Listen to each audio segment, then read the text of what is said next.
बेंगलुरु में 29 वर्षीय महालक्ष्मी के कत्ल का मामला उलझता ही जा रहा है। टुकड़ों की शक्ल में मिली लाश के पास से कातिल का कोई सुराग नहीं मिला। अभी तक पूछताछ में भी ऐसी कोई लीड नहीं मिली जिससे पुलिस कातिल तक पहुंच सके। हालांकि 5 दिन की पुलिस तहकीकात में कई नई बातें निकलकर सामने आई हैं। कर्नाटक के बेंगलुरु में फ्रिज के अंदर टुकड़ों में मिली 29 साल की महालक्ष्मी का कत्ल एक रहस्य बन गया है। उसकी लाश 19 दिनों तक फ्लैट के अंदर टुकड़ों की शक्ल में सड़ती रही। 21 सितंबर को फ्लैट का दरवाजा खुला, लेकिन 4 दिन बाद भी कातिल का कोई सुराग नहीं है। हालांकि 5 दिन की पुलिस तफ्तीश में कई ऐसी कहानियां जरूर खुली हैं जिन्होंने इस केस को और ज्यादा रहस्यमयी बना दिया है। तो आइए इस पूरे केस की कहानी को समझते हैं। नेपाल के टीकापुर इलाके में रहने वाले चरण सिंह और मीना राणा तकरीबन 35 साल पहले बेंगलुरु आकर शिफ्ट हुए। परिवार में महालक्ष्मी के अलावा एक बेटी लक्ष्मी और 2 बेटे उक्कुम सिंह और नरेश हैं। महालक्ष्मी और लक्ष्मी जुड़वा बहनें हैं। बेटी बड़ी हुई तो परिवार ने उसकी शादी नीलमंगला इलाके में रहने वाले हेमंत दास के साथ कर दी। हेमंत मोबाइल से जुड़े सामान की दुकान चलाते हैं। मीना ने भी एक मॉल के ब्यूटी सेंटर में नौकरी करना शुरू कर दिया। कुछ वक्त तक सब कुछ ठीक चलता रहा। महालक्ष्मी ने एक बेटी को जन्म दिया जो अब 4 साल की हो चुकी है। हालांकि इसके बाद से ही महालक्ष्मी और हेमंत के बीच झगड़े होने लगे। झगड़े जब ज्यादा बढ़े तो महालक्ष्मी उसे छोड़कर अपने माँ बाप के साथ रहने लगी। कुछ वक्त बाद अक्टूबर 2023 में महालक्ष्मी ने एक 3 मंजिला मकान में टॉप फ्लोर वाला रूम किराए पर लिया और सबसे अलग रहने लगी। इस बीच उसकी बातें अपनी माँ से रेगुलर तौर पर होती थी। 15 से 20 दिनों में माँ महालक्ष्मी से मिलने उसके रूम पर भी आ जाया करती थी। महालक्ष्मी के पति हेमंत ने बताया कि उसकी पत्नी का अशरफ नाम की हेयर ड्रेसर के साथ अफेयर चल रहा था। अशरफ उसे अक्सर घर लेने और बाइक पर छोड़ने भी आया करता था। 20 सितंबर को महालक्ष्मी के मकान के पड़ोस में रहने वाले एक शख्स ने कुछ बदबू महसूस की।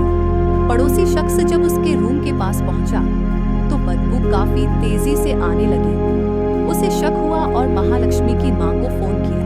परिवार के लोगों ने डुप्लीकेट चाबी से दरवाजा खोला तो उनके होश उड़ गए। रूम के अंदर फर्श पर चारों तरफ खून के दाग थे। मांस के कुछ टुकड़े भी पड़े थे। इसी दौरान उनका ध्यान फ्रिज पर गया और जब उसे खोला तो उसके अंदर महालक्ष्मी का कटा हुआ सिर, पैर और शरीर के बाकी टुकड़े रखे थे। उसकी लाश के 30 से 40 टुकड़े किए गए थे।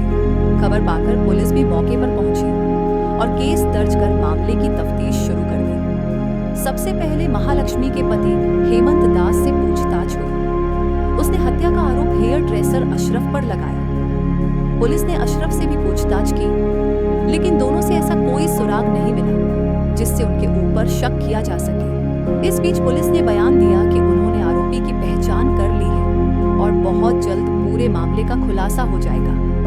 हालांकि 5 दिन बाद भी कातिल के बारे में कुछ नहीं बताया गया है। अब आपको बताते हैं कि 5 दिन की तफ्तीश में कौन-कौन सी बातें सामने आई हैं। सबसे पहले महालक्ष्मी के कॉल डिटेल रिकॉर्ड खंगाले गए। उसके नंबर से आखिरी बार 2 सितंबर को ही कॉल की गई। इसके बाद ना किसी का फोन आया और ना ही किसी के पास फोन गया। उसका मोबाइल रूम में ही स्विच ऑफ मिला।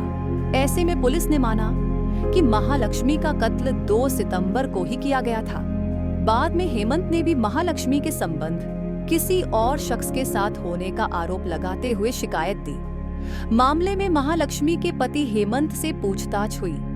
उसने पुलिस को बयान दिया कि महालक्ष्मी का अफेयर उत्तराखंड के रहने वाले हेयर ड्रेसर अशरफ के साथ था।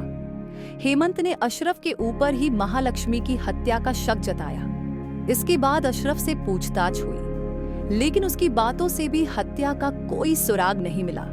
इसके बाद आसपास के सीसीटीवी कैमरे चेक हुए तो पता चला कि 2 सितंबर की रात को 2 लोग स्कूटी से उसके घर आए थे। हालांकि फुटेज में इन दोनों लोगों के चेहरे नहीं दिखे।